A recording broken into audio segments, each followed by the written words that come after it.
Problem 2 on page 79 is basically the same thing that we just did together in class. I'm going to start you off and then I'm going to let you and your group work through it together.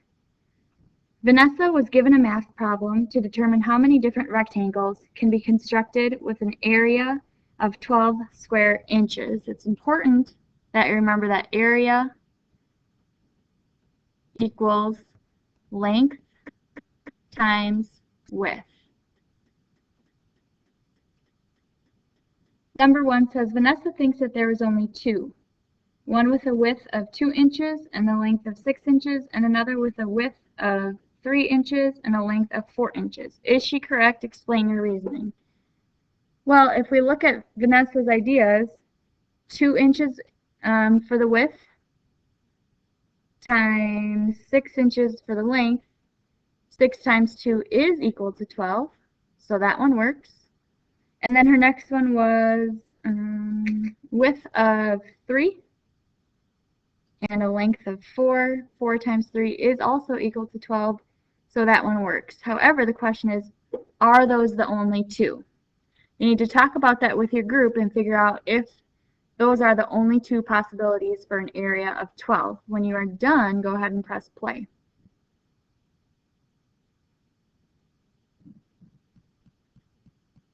Your group should have answered no. There are many different combinations of number that could have given you an area of 12.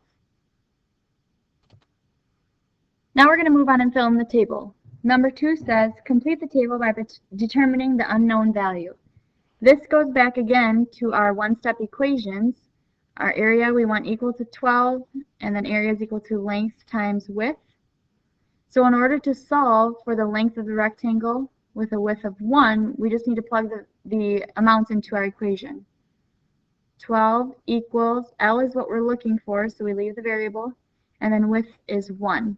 Now we need to find out what's happening to our variable. Well, L is being multiplied by 1. Opposite of multiply by 1 is divide by 1. If we do that to the right-hand side, we also have to divide the left side by 1, and we should get 12 equals L. Then we can go back and plug it into our equation and check.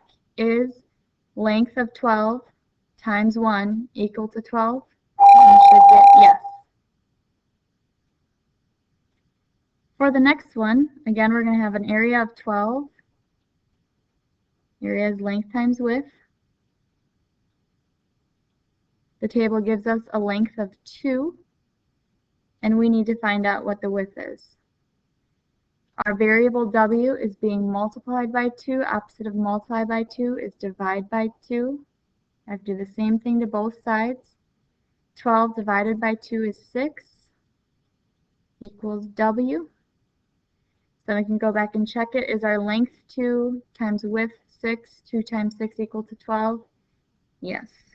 You need to go through with your group and fill in the rest of the table. Press play when you are ready to check your answers.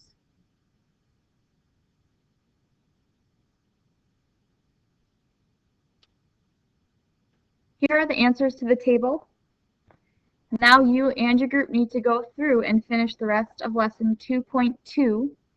Make sure that you are working as a group and discussing each problem before you move on to the next problem. Everybody in your group needs to understand how to do it before you move on.